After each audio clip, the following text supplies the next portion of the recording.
প্রায় 3 বছর পরে দেখলাম তোরে নারুটো। হ্যাঁ তুই আবার কেডা? একটু কাছাইয়া দেখ আমি কেডা। হ্যাঁ? উম, আরে তুই, আরে মনে পড়ছে, তুই ওই কেডা জানি তুই?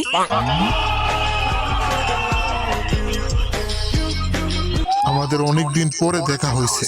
তুই কি ট্রেনিং এ গিয়া সারাদিন হ্যান্ডেল মারতি নাকি? তোর স্মৃতি শক্তি একেবারে কমে গেছে। তোর তো এখন সোনাডে দাদির 106 নম্বর চেম্বারে নিয়ে তোর চিকিৎসা করাতে হবে। আরে এই আওয়াজটা শোনা শোনা লাগতেছে, যে নাকি মুখে সাইলেন্সার লাগিয়ে কথা বলতো। আরে তুই হলি সাইলেন্সার শিনু। অবশেষে তোর বিচিতে এক ফোঁটা পানি জমছে, তাই মনে পড়ছে আমি কেডা। আরে বোকা দুচা, তুই এমনি পর্দাশীল হয়ে থাকলে কেমনে চিনবো তোরে শালা? আরে সাইলেন্সার শিনু, তুই এখানে কি করস? রোদের ভিতরে দাঁড়াইয়া? এখন তো ভালো করে শীত পড়ে নাই। আরে কোতে কুত্তা, কোতে কিবা, তুই ওই কিবা? আরে এনতে নুনু, এনতে নারুটো। তুই ওই নারুটো। তোর গন্ধ আমি ভালো করে চিনি। তুই 100% নারুটোই হবি। শালা তোর কি আমার ফেস মনে নাই নাকি? গন্ধ শিখা চিন্তাছস? আর তুই কিসের গন্ধ পাইতাছস বলতো? হ্যাঁ এই ডগিটা কার? এটা হতে পারে না। আরে কি কইতাছস? এই দেখ তুই তো বড় হয়ে গেছস। আরে বাদ দে আমার কথা, আমার বিশ্বাসই হইতাছে না এত কম সময়ে এই ডগি এত বড় হয়ে গেছে। এটা কিভাবে সম্ভব? আমরা দুজন একসাথে রাতে একটা ভিডিও দেখতেছিলাম ইউটিউবে। ওইখানে হ্যান্ডেল বাবা নামে একজন লাইভ স্ট্রিম করতেছিল। ওই হ্যান্ডেল বাবা বলছিল যে বেশি বেশি হ্যান্ডেল মারলে নাকি মানুষ লম্বা হয়। তারপর আমরা এক্সপেরিমেন্ট করতে শুরু করলাম। তারপর আমার ডগি এত বড় হয়ে গেছে, তার সাথে আমিও। সবই হ্যান্ডেল বাবার দোয়া। সবই বুঝলাম, কিন্তু এই ডগিটা আবার হ্যান্ডেল মারে কিভাবে? কয়দিন আগে দেখলাম যে এটা তোর মাথার উপরে বসে থাকতো, আর এখন তুই ওর উপরে বসে থাকোস। হ্যাঁ ওইখানে আবার কে? ওইখান থেকে দুষ্টু দুষ্টু সাউন্ড আসতেছে। আমি শুনছিলাম ও গ্রামে ফিরে আইছে। এখন আমি কি করব? ওর কাছে কিভাবে যাব? কিভাবে কথা বলবো? আমার তো খারে গেছে, মানে ভিজে গেছে। আরে এটা তো হিনাটা। আমি মনে করছিলাম কেউ দুষ্টু ভিডিও দেখতেছে, যেই সাউন্ড আসতেছিল। আরে কি হলো, কিছু ভুল বললাম নাকি? আরে হিনাটা কি হলো? আরে কি ঢং দেখোস না? যখনই তুই সামনে আসস এই হালি বেউস হয়ে যায়। আরে আমাদের টিমে একজন মেম্বার কম আছে, তাই মিশনে যেতে পারতাছি না। তুই আমার টিমে জয়েন হয়ে যা, নয়তো তোর বিচি ছোট হয়ে যাবো, আমি বলে দিলাম। আরে আমি যাইতে পারবো না। আমার আজকে লেডি হুকাকে সোনারে ভাবির সুইমিং পুলে নতুন পানি ভরতে হবে। আরে এখন আমি কারে লইয়া যাবো? হেই সাইলেন্সার শিনু, তুই কি আমার সাথে যাবি? আমি দেখছি তুই হিনাটারও দেখা মাত্রই চিনে ফেলছস নারুটো, শুধু আমারে বাদে। হ্যাঁ এই হালাই কই কি, হালাই যেমনি পর্দা করে রাখছে দেখে মনে হয় নতুন বউ। আমি কিভাবে চিনবো তোরে শালা? যা শালার, তোদের মতো বন্ধু থাকার চেয়ে 40 লাখ টাকা ঋণ থাকা ভালো। হিনাটা আমি জানি তুমি না করবা না। এখন উঠো আর চুপচাপ আমার সাথে চলো। হ্যাঁ এখন ওঠো আর চুপচাপ আমার সাথে চলো। তারপর তারপর কি করবে? এখন কিভাবে? এখনো তো আমরা বিয়ে করিনি। না না না, এখন হঠাৎ করে কিভাবে? আমি বুঝি না, হিনাটা আমার দেখলে টমেটোর মতো লাল হয়ে যায়, তারপর বেউস হয়ে যায়।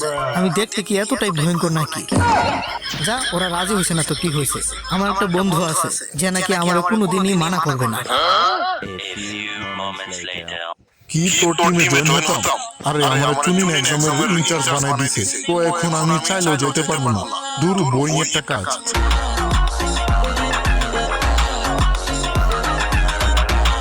আমি তো চাই যে তোদের সাথে থেকে চুদামি করতে, আমার এই কাজটা 106 নম্বরে মানে লেডি হুকাকে সোনারে ভাবি দিছে। আমি যদি তোর সাথে যাই তাহলে আমার ধরে সস্কস করে দিবে। হ্যাঁ সহবাদ করে দিবে, তাহলে তো ভালোই হয়। আমার সাথে চল তাহলে, তারপর তোরে সোনারে ভাবি আরে না দাদি তোরে সহবাদ করে দিবে। এটা তো ভালোই হয়। তুই তো বললি। না ভাই, আমি বিয়ের আগে ভার্জিনিটি ভাঙতে পারি না। আরে কেউ তোর সাহায্য না করলে আমি করবো। আরে বুটকা চোদি দেখি। আরে তুই কি ভুলে গেছিস নাকি যে আজকে তোর সোনারে বাবির শীতের কম্বল ধোয়া লাগবে? আরে রাগ কম্বল ধোয়া ধুই। আমি নারুটোর মতো পুরাতন একটা বন্ধুরে মানা করতে পারি না। এলো তোর লাঞ্চ বক্স। ও থ্যাঙ্কস চোজি। আরে এটা আমার জন্য আছে, তোর জন্য না। আরে চোজি, তুই দেখি আগের মতোই সারাদিন খাইতে থাকস। আগের তুলনায় তুই একটু ভুটকা হয়ে গেছিস। কি কইলি? আরে সর বুকা দুচা।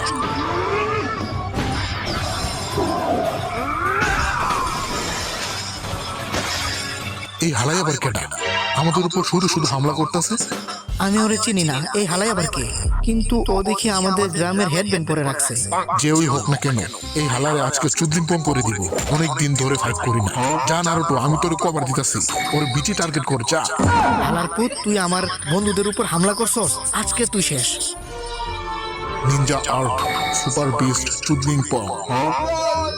নিনজা আর্ট লুচ্চা শ্যাডো।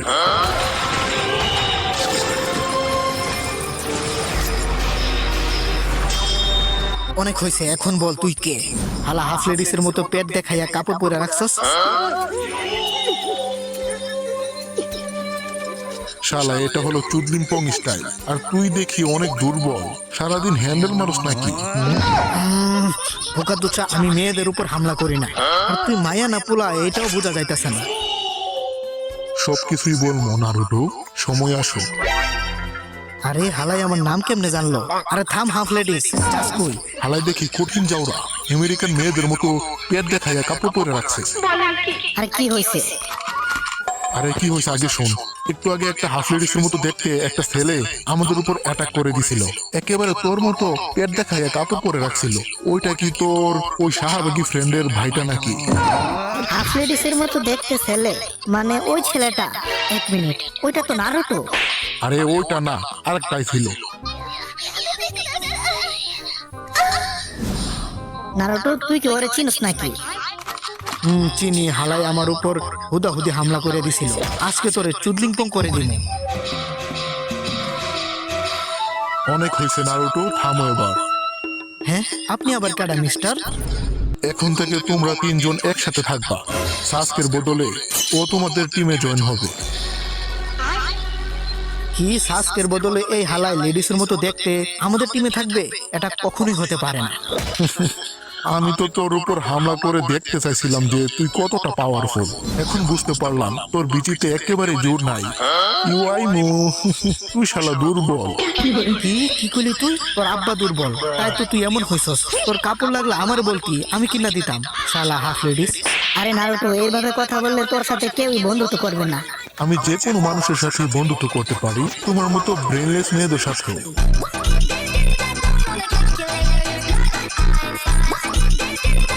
বদমাইশ পোলা, মেয়েদের সাথে কিভাবে কথা বলতো এটাও জানোস না? নারুটো ঠিকই বলছস তুই। হাফ লেডিস এই ছেলেটা। তোর বিচি আছে কিনা সন্দেহ। শালা তোর বিচিতে ঠাডা পড়ুক, তোর জীবন নষ্ট হয়ে যায়। আমার বলে আমি নাকি ব্রেনলেস?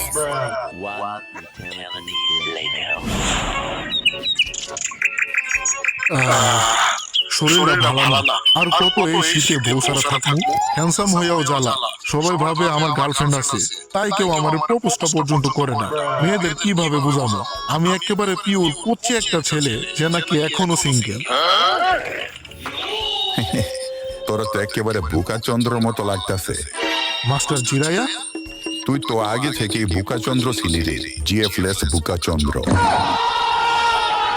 আমি শুনছি যে তুই নাকি হ্যান্ডেল মারতে মারতে অসুস্থ হয়ে গেছস। মানা করছিলাম যে দিনে 3 বারের বেশি মারিস না। এলো আমার থেকে একটা গিফট। লাবি ডাবি সাবিতা বাবিরে নিয়ে যে 106 নাম্বার ভলিউমটা লেখছিলাম, এটা রিলিজ হওয়ার আগেই তোরে দিয়া দিলাম। যা, এখন এটা পরে তুই একটু মেয়ে মানুষের ফিল নিতে পারবি। তুই হলি আমার একমাত্র কাছের একটা ফ্যান, যে নাকি আমার প্রত্যেকটা বুক রিলিজ হওয়ার সাথে সাথেই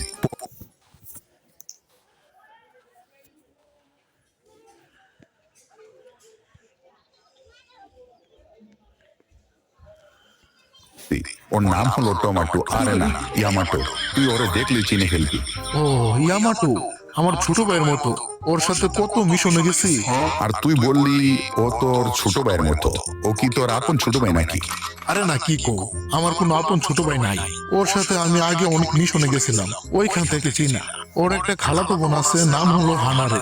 ওর সাথে ছোটবেলায় অনেক খেলাধুলা করছি। খেলাধুলা? ওই ধরনের খেলাধুলা নাকি? আরে আপনি কেমনে জানলেন? জিরায় সবকিছুই জানি কাকাশি। আমার কাজই তো যেখানে আকাম কুকাম চলে ওইগুলা নোট করে রাখা।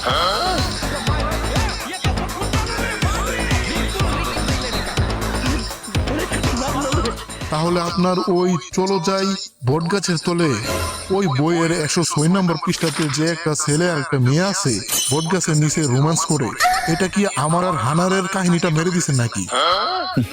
আমি কোনো বানায়া গল্প লেখি না ব্রো, আমার সবকিছু একেবারে রিয়েল এন্ড আসল ঘটনা থেকে নেওয়া। আপনি মিয়া ভালো না, মানুষের প্রাইভেসি নষ্ট করেন। আপনি মিয়া একটা লুচ্চা। হেই, তো ভিডিওটা কেমন হয়েছে কমেন্টে জানাতে ভুলবো না কিন্তু। আর এইরকম লং ভিডিও যদি তোমরা আরো দেখতে চাও তাহলে এই ভিডিওতে 1000 লাইক করে দাও। আমি জানি তোমরা ইচ্ছে করলে এটা করতে পারবে। আর হ্যাঁ, যারা চ্যানেলটাকে এখনো সাবস্ক্রাইব করো নাই, ভাই কি করতেছো, সাবস্ক্রাইবটা করে দাও। তো ভালো থাকো সবাই, দেখা হচ্ছে পরবর্তী কোনো মজাদার ভিডিওতে। টাটা।